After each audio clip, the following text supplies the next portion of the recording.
믿음 있는 부모, 믿음 없는 자녀, 이런 제목으로 하나님 말씀을 나눕니다. 5월은 가정의 달입니다.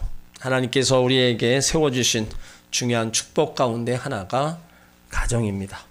그 가정에서 사랑을 배우고 행복을 나누면서 영원한 하나님 나라의 행복을 맛보는 곳입니다. 사랑하는 가족이 있다는 것은 하나님의 은혜요, 축복입니다. 그러나 이 땅의 많은 가정들이 여러 가지 이유로 심한 갈등과 고통 속에 살아가고 있습니다. 가정 파괴로 인한 상처가 우리 사회에 편만히 펴져 있습니다. 노마 제국 패망사라는 책을 썼던 에드워드 기버는 영원한 제국이었던 노마가 패망할 수밖에 없었던 이유를 여러 가지로 분석합니다. 근데 그 중에 하나를 가정의 붕괴라고 했습니다. 그러니까 가정이 붕괴되니까 사회가 무너지고, 사회가 무너지니까 나라가 무너지는 거예요. 그리고 더 안타까운 것은 믿음의 가정들이 신앙의 대를 이어가지 못하고 끊어지고 있다는 겁니다. 부모님들이 하나님을 잘 섬기면서 의지하며 한평생 살아왔는데 자녀들은 하나님을 모르고 멀리하고 살아가고 있다는 거예요. 자녀들에게 신앙의 전수가 이루어지지 않고 있는 지금의 현실이라는 거예요. 오늘 엘리 제사장과 사무엘 선지자의 가문에도 바로 신앙의 전수가 이루어지지 않고 있음을 우리가 발견할 수 있습니다. 사무엘상 8장을 우리가 먼저 보면 그 사사시대가 끝나고 이제 왕정시대로 바뀌는 거예요. 이스라엘 백성들이 사무엘에게 나와서 이방 나라처럼 왕을 세워야 된다고 요구합니다. 그러니까 이때 사무엘의 영적 지도자, 바로 기도의 사람이었던 사무엘, 그 아들들의 모습이 시작되고 있어요.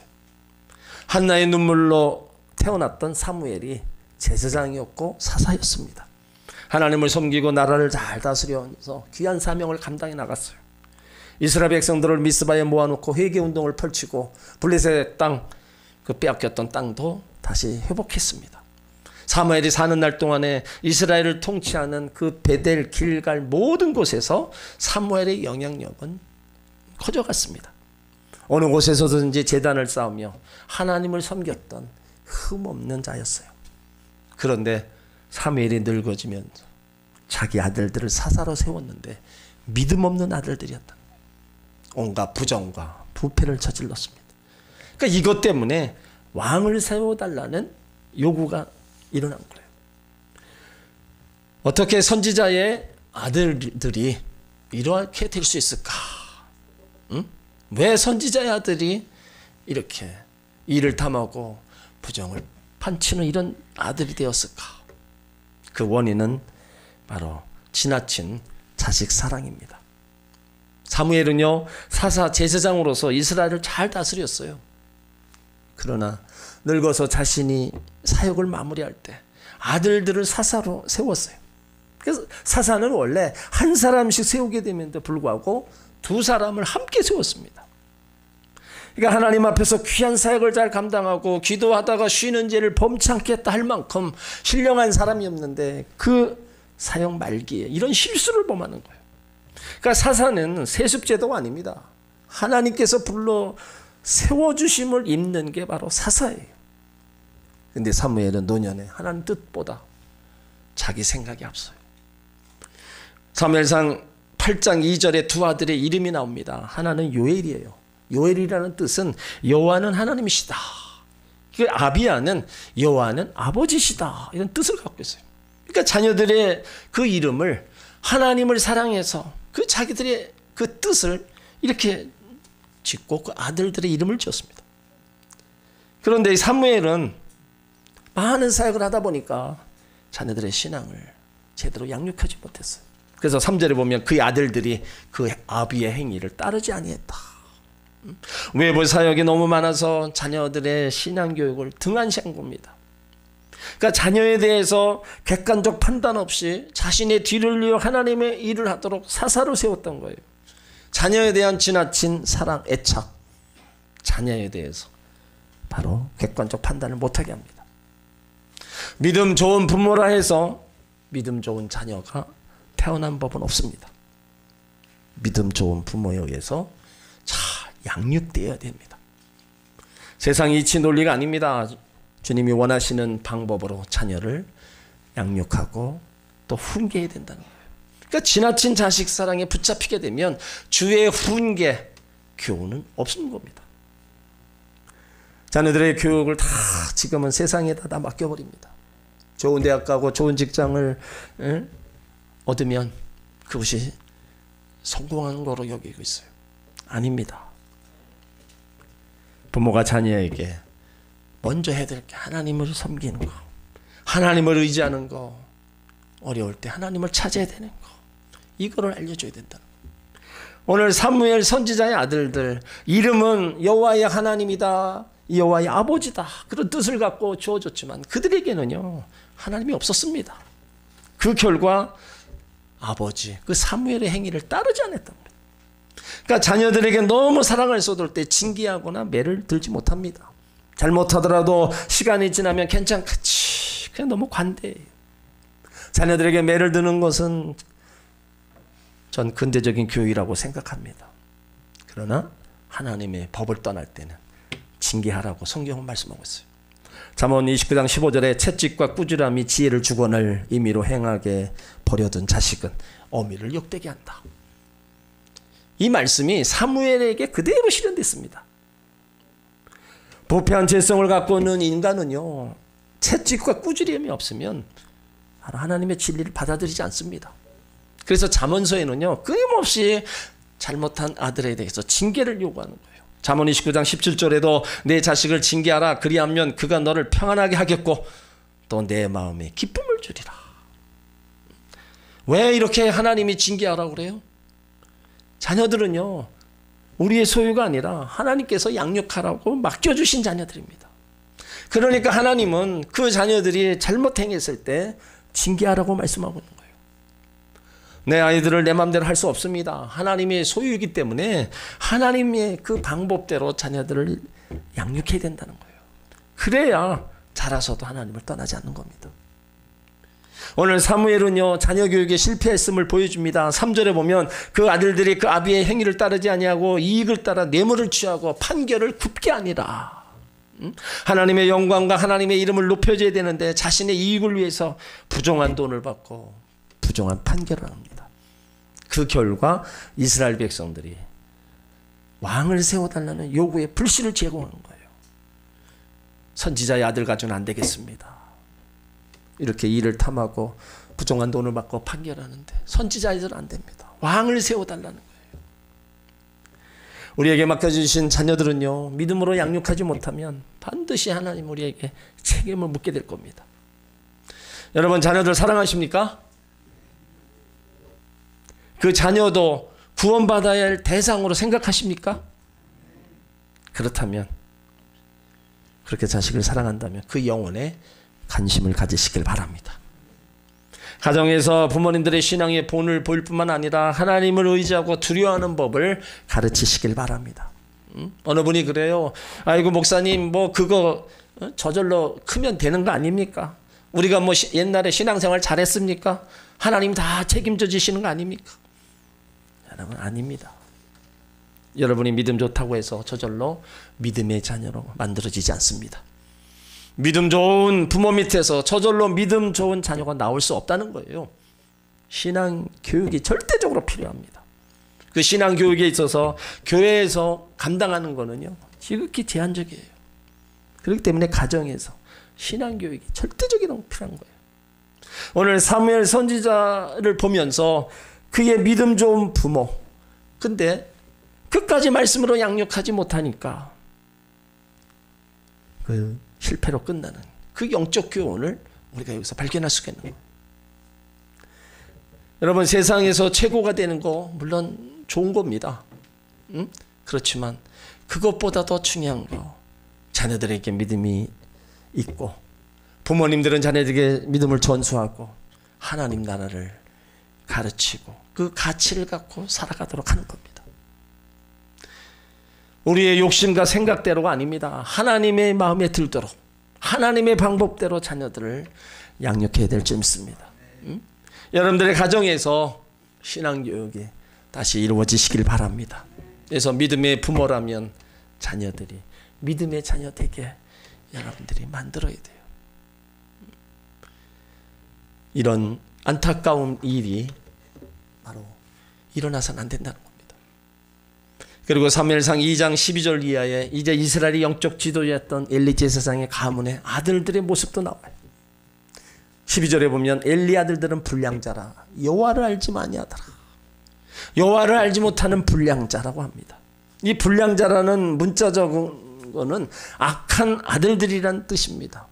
그런데 여기 엘리 아들들을 가리켜 악하다고 말할 때 못된 성격이 아닙니다. 윤리적 의미에서가 아닙니다. 그들의 악함은 근본적으로 여호와를 알지 아니함으로부터 시작되는 거예요. 문자적으로 몰랐다는 게 아닙니다. 여호와를 경외하는 신앙과 하나님과 동행하는 그 생활을 전혀 몰랐다는 겁니다. 13절에 보면 옴니와 비누아스는 신앙적 타이틀이 제사장이에요. 아버지가 제사장이니까 그 아들도 대를 이어 제사장이 되는 겁니다. 그러나 아버지가 제사장이라고 하더라도 종교적 습관에만 익숙했지 개인적으로 하나님을 만나지 못했다는 겁니다. 신앙은요 의식이 포함되어 있지만 신앙은 의식이 아니라 만남입니다. 바로 하나님과의 만남. 그 만남이 있어야 변화가 되는 거예요. 제사장의 아들들이 하나님과의 만남이 없으니까 그 제사장이 하지 말아야 될 일을 행하고 있는 거예요. 응? 자식을 사랑하면은요 자식의 영적 상태에 좀 관심을 가져야 돼요. 아무리 바쁘다고 할지라도 자녀들의 영적 상태를 점검해 봐야 된다는 겁니다. 오늘 엘리는 자녀를 사랑했어요. 그런데 하나님 말씀과 기도가 없었다는 거예요. 가르침이 없었다는 겁니다. 그러다 보니까 여호와의 제사를 멸시하는 바로 불량자의 아들들이 되었다.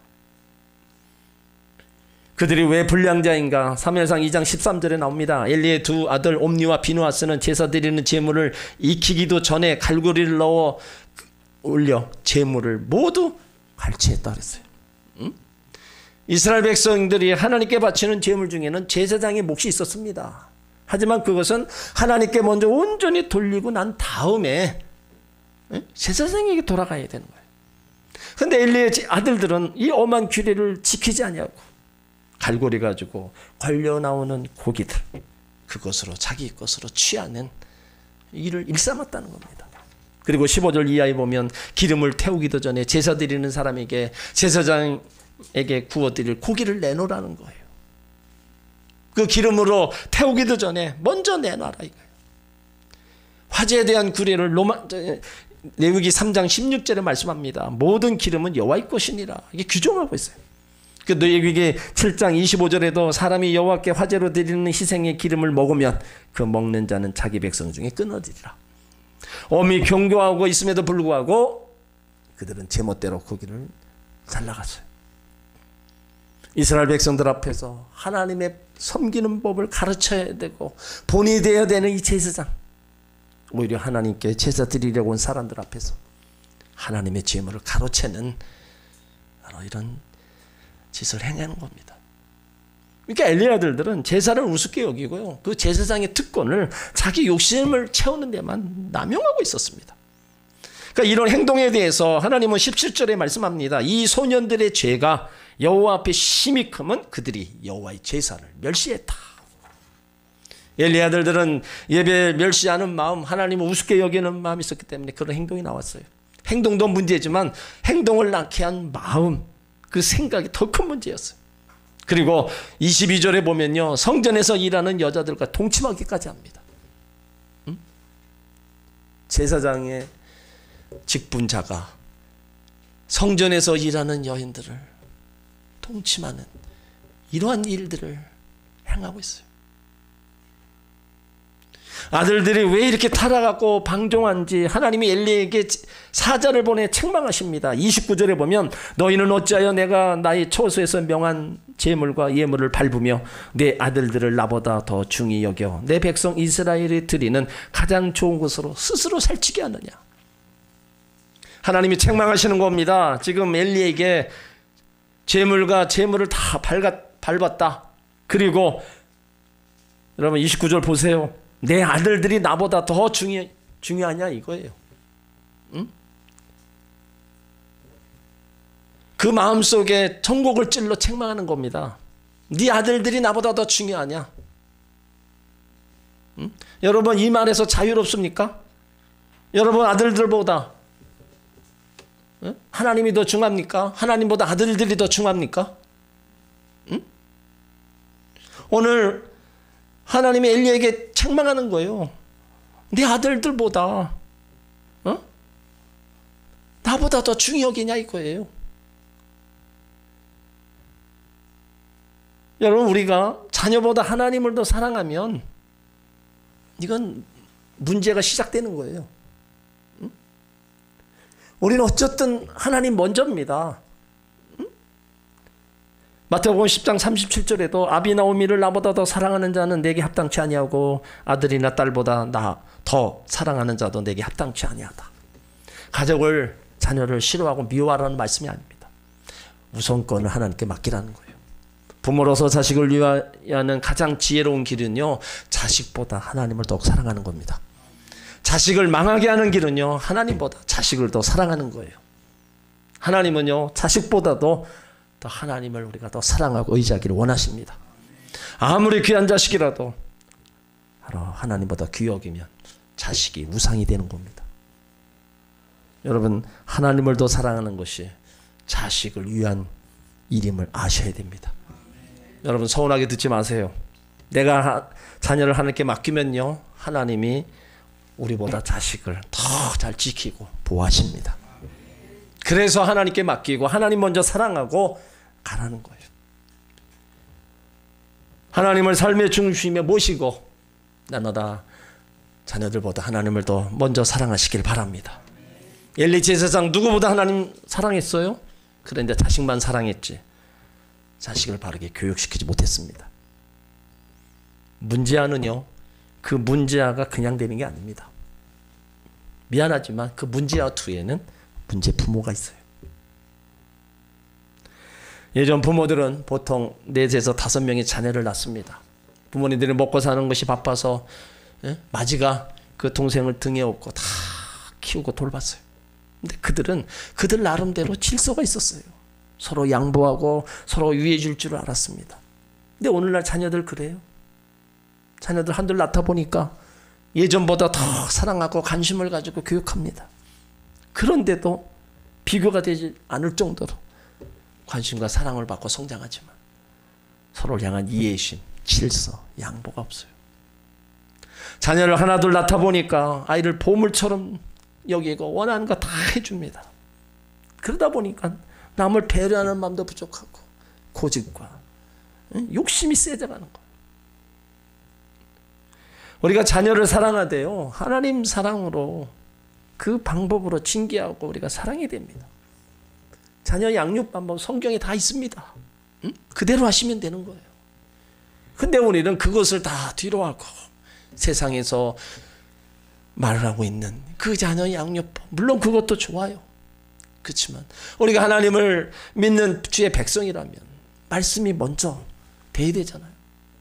근데 그것은 뒤로하고 자꾸 다른 방법을 취해서 나가는 거예요. 광야로 보낸 자식은 콩나무가 되고 온실로 들여온 자식은 콩나물이 된다는 말이 있어요. 여러분 콩나무와 콩나물은 씨앗은 같지만 성장 과정에서 나무가 되기도 하고 나물이 되기도 합니다.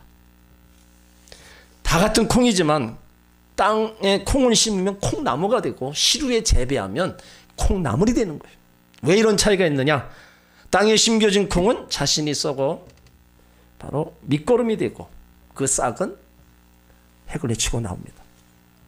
비바람 뜨거운 햇빛을 맞으면서 강하게 성장해요.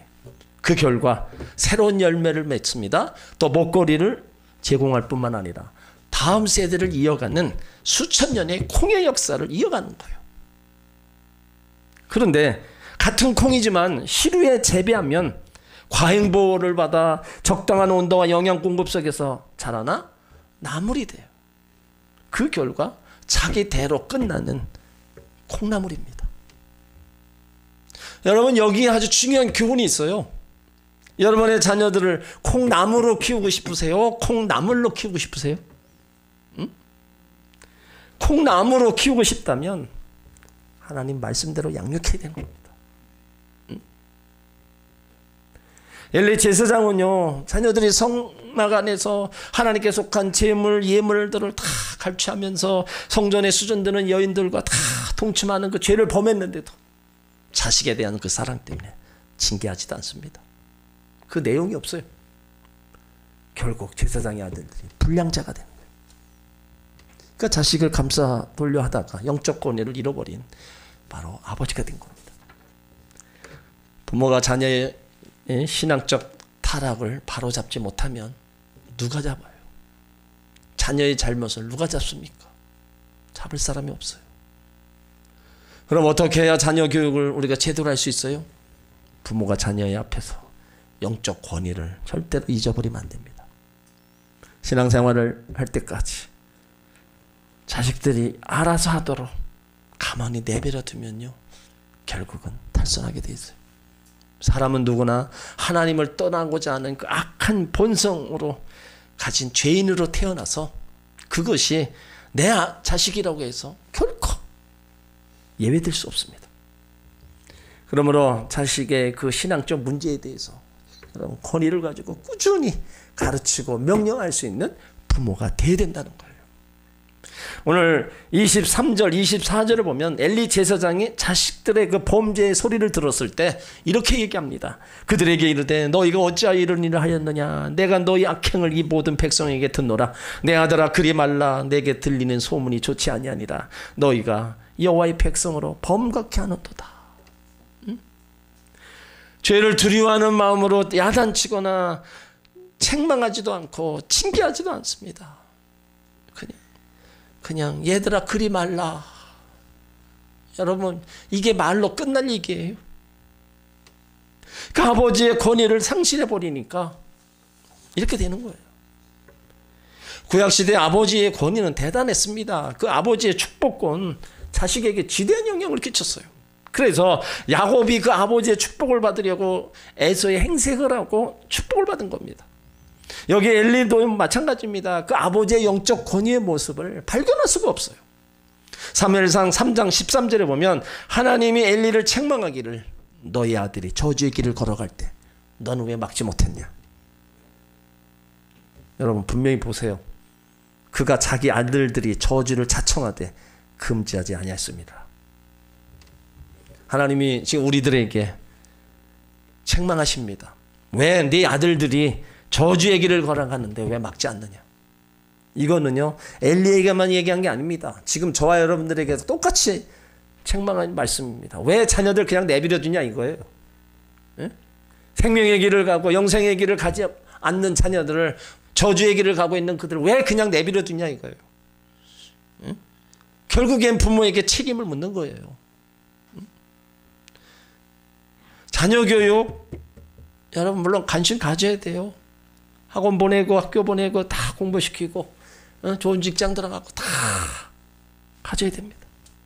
근데 우리가 그런 거에만 관심을 갖고 예수 믿는 거 이거 관심 안 갖고 그냥 내버려 둔다. 여러분 이 책망을 결국엔 부모가 듣는 겁니다. 아무리 좋은 대학, 좋은 직장하고 성공한 인생을 살았다 할지라도요 하나님께서 그 인생에 편이 되어주시지 않으면 그 인생은 점점 무너지는 겁니다. 우리는 영적인 것에 등한히하거나 소홀히하지 말아야 돼요. 보이지 않는다고? 아닙니다. 그것이 더 중요한 거예요. 유대인들의 신앙교육처럼요 부모님들이 말씀해 줘서 있어야 되고 자녀들을 말씀 안에 어쨌든 머무르게 해줘야 돼요. 나이가 먹을수록 죄악에 때가 묻고 마음이 강팍해져 갑니다. 통계에 의하면 사람들이 예수 믿고 구원받는 연령의 85%가 18살 이하라는 거예요. 18살 이전에 구원받은 사람이 많고 18살 이후에 예수 믿고 구원받는 사람이 매우 적다는 겁니다. 그러니까 나이가 들수록 점점 힘들어진다는 거예요. 근데 이런 걸 보면 어렸을 때부터 우리가 신앙교육 시키고 하나님 전에 나와 예배하는 게 얼마나 귀한 걸 알아야 돼요. 부모님이 하나님을 알지도 못하고 하나님이 누구이신지 어떤 일을 행하셨는지 알지 못한다. 이게 우리 자녀 세대라는 거예요. 사사기 2장 6절로 10절에도 여호수아 사는 날 동안에 여호수아 뒤에 생존한 장로들 곧 여호와께서 이스라엘을 위하여 행하신 모든 일을 본 자의 사는 날 동안에 여호와를 섬겼더라. 그러나 여호수아가 죽고 그 후에 일어난 다른 세대는 여호와를 알지 못하며 여호와께서 이스라엘을 위하여 행하신 일도 알지 못한다. 왜 이런 일이 생겨요? 부모 세대가 하나님 섬겼는데 다음 세대는 하나님을 알지 못한다. 자녀들에게 하나님의 말씀과 역사를 교육하지 않았다는 겁니다. 자손들에게 신앙의 유산을 물려주지 못해서 신앙의 대가 끊어진 거예요. 물론 믿음과 신앙이 좋은 훌륭한 부모 밑에서 훌륭한 자녀가 나옵니다. 그런 가문도 있어요. 그런데 예외가 있다는 거예요. 신앙과 믿음은요, 대세 끝나는 게 아닙니다. 하나님 나라 기업을 이어나가야 될 사명이 부모에게 있다는 거예요. 그런데 지금도 신앙의 유산을 물려주지 못하고 신앙의 대가 끊어진 가정이 너무나 많다는 거예요. 이걸 그대로 지금 우리는 방치하고 살아가고 있다는 거예요. 여러분, 여기에는 부모 책임이 큽니다. 일반적으로 직분자 자녀들이 신앙이 안 좋습니다. 왜 그러냐? 교회에서 목사, 장로, 권사 집에 가면요 다르다는 겁니다. 교회에서 설교할 때는 신앙이 최고라고 하면서 주일날 공부 안 하면 야단친다는 거예요. 기도할 때 거룩하게 하나님 믿게 살게 해주세요 하면서 돈을 더 사랑한다는 겁니다. 교회에서 신앙생활 행위는 사기성이 있다는 것을 자녀들이 일찍 깨달았다는 거예요. 제 친구 아들이 대학 때부터 교회 나오지 않습니다. 자기 아버지가 믿는 하나님을 못 믿겠다는 거예요. 여러분, 주일날 예배에 참석하는 것으로 안 됩니다. 신앙교육의 장소는요, 여러분의 가정임을 잊지 마셔야 됩니다. 여러분들의 자녀들에게 어떤 영적 대접을 받고 있는가 한번 생각해 보세요. 자녀들에게 존경의 대상은 되지 못한다 하더라도 어떤 영향력을 끼치는가를 생각해 봐야 돼요. 응? 자녀들에게 교회 가자, 예배 드리러 가자 말할 때 여러분 잘 순종합니까? 응? 부모의 신앙 문제 가지고, 응? 부모가 그 자녀의 신앙 문제 가지고 자녀들에게 충고할 때 과연 내 자식은 어떤 반응을 보이는가 한번 생각해 봐야 돼요. 자녀가 공부 잘해서 사회에 출세하고 물론 다 좋습니다. 그렇지만 신앙의 문제가 해결되지 않는 한 절대로 마음 놓아서는 안 됩니다. 부모들은 자녀들이 성숙해서 자율적으로 하나님을 잘 섬길 때까지 의무적으로 신앙을 가르쳐주고 인도해 줘야 된다는 거예요. 자녀가 하나님을 알지 못하면요, 그 자녀는 반드시 부모의 가시가 되는 거예요. 그래서 부모들은 자녀 때문에 눈물을 많이 흘려야 됩니다. 아직도 늦지 않았어요. 디모데는 어려서부터 할머니, 어머니로부터 말씀과 기도를 양육받았습니다. 성도 여러분의 자녀들, 손자, 손녀들, 할머니, 어머니로부터 말씀과 기도로 양육받아야 됩니다. 자녀들이 죄를 지으면 책망하고 꾸짖고 징계해야 됩니다. 우리 모두는요, 다 영적으로 제사장들이에요. 영적 제사장인 부모가 자녀들에게 내가 누구인지, 어디서 와서 무엇하며 살다가 어디로 가야 되는지, 내 진정한 삶의 가치가 어디에 둬야 되는지를 분명히 알려줘야 된다는 겁니다. 또 세상에 헤쳐나갈 지혜가 하나님께로부터 온다는 것도 알려줘야 된다는 거예요. 사랑하는 성도 여러분, 믿음 있는 부모입니까? 자녀들도 믿음의 자녀들입니까? 응? 믿음 있는 부모에 믿음 없는 자녀들이 많습니다. 지금 성장한 자녀들 부모 말 안 듣잖아요. 어찌해야 돼요? 그냥 내버려 둬야 됩니까? 부모 말 안 들으면 하나님이 하시도록 해야 돼요. 그래서 하나님 앞에 기도해야 된다는 겁니다.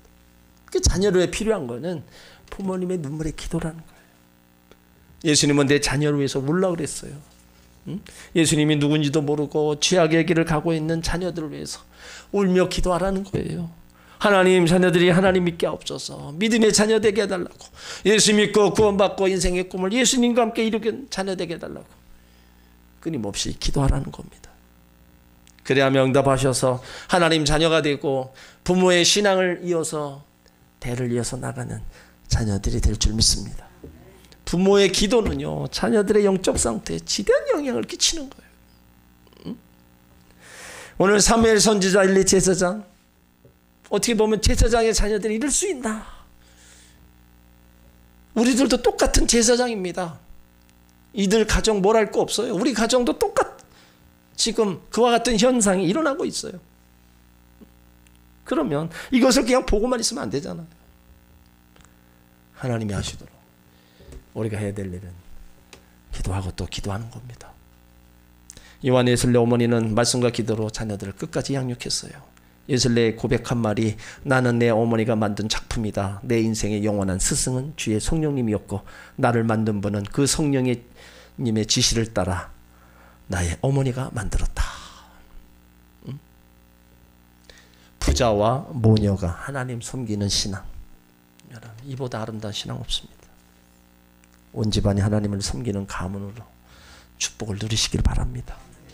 믿음 있는 부모, 정말로 하나님 잘 섬기는 부모님 되시고 자녀가 믿음의 자녀가 될 수 있도록 여러분들이 더 기도하시고 하나님의 은혜를 구하시기 바랍니다. 그리하면 여러분 신앙의 가문이 대가 끊어지지 않고 바로 신앙천대, 축복천대를 이루는 복된 가문이 될 줄 믿습니다.